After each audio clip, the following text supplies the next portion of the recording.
Hello everyone, this is Royal. I'm the founder of CodeParrot. So, a bit about CodeParrot.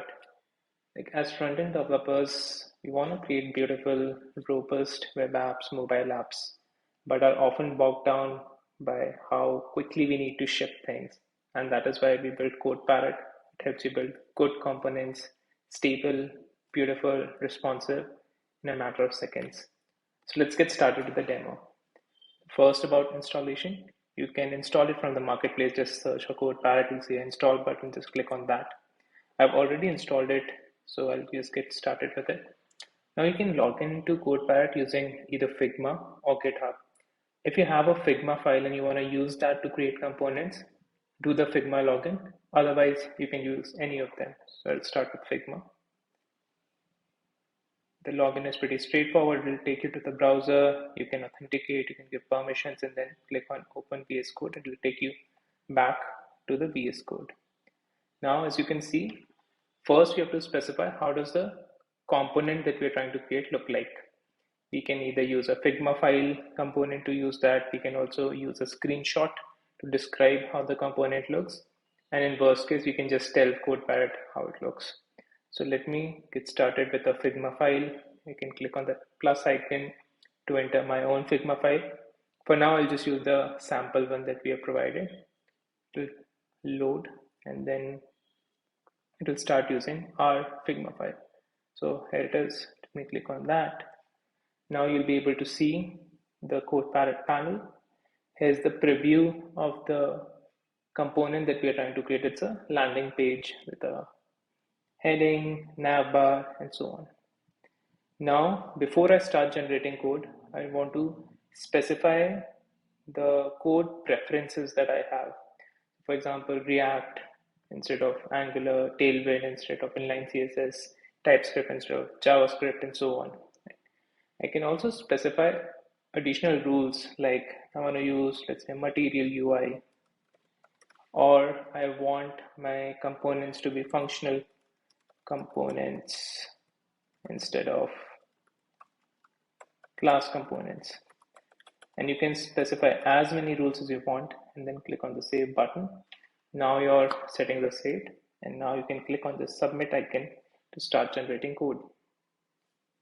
I have this really old profile picture. Please ignore that for the moment. It will take few seconds to get started, and then it will start spitting out the code. Right, so as we were waiting for the code to get started, and here it is.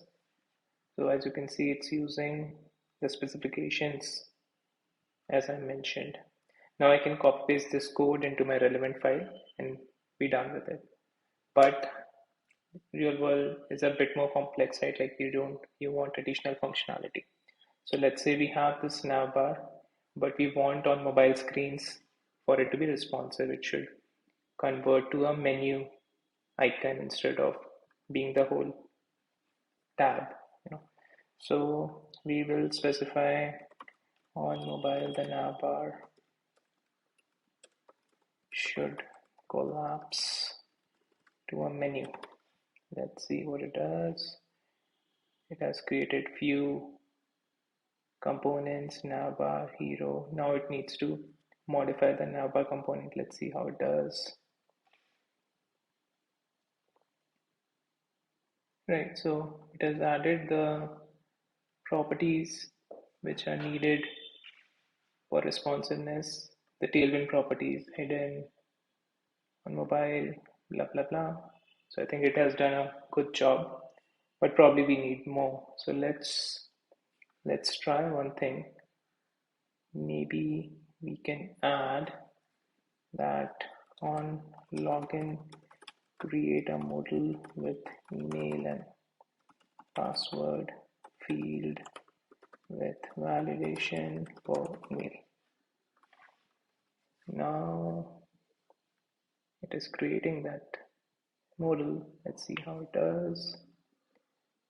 It has created email password. Now it has also added the test for valid email. So that's good. Now the last thing that we'll do with this component is create a test for this, which is the thing which I personally hate a lot, but it's very important. So let's see. What we'll create test for is basically when someone enters the email and password, they should be able to see the login success text instead of the login button. Let's say we want to do that. So what we'll do, create a test using Playwright. You can use your own framework. User should see success login successful text when entering email and password and logging in. It's not the best grammatically, best sentence grammatically, but I think CodeParrot will be able to understand it. So let's see. Write a test. Let's check. So login successful. Blah blah blah. It is imported correct files. The path. It has added the correct selector for the email for the password. Just clicked on submit, and it has successfully asserted for login successful. So it has given a pretty good result. I'm quite happy with it. Now, so this is how your in general workflow would be. Create the UI for the component, add and improve the functionality, and you have the code ready. As a bonus, we will also try a couple of other methods to create a component. So let's try use screenshot. Let me see if I have anything good. Probably don't. Blah, blah. This might be interesting. Create this table. So let's say we ask CodeParrot to create this table for us. Let's see. Let's start creating the table. Let's see how it does. Initials, name, username, status, email, date. That's quite all right. And then it has created the table, the correct tags. I think it has given a pretty good result. So this is how you can use CodeParrot to create new components from scratch.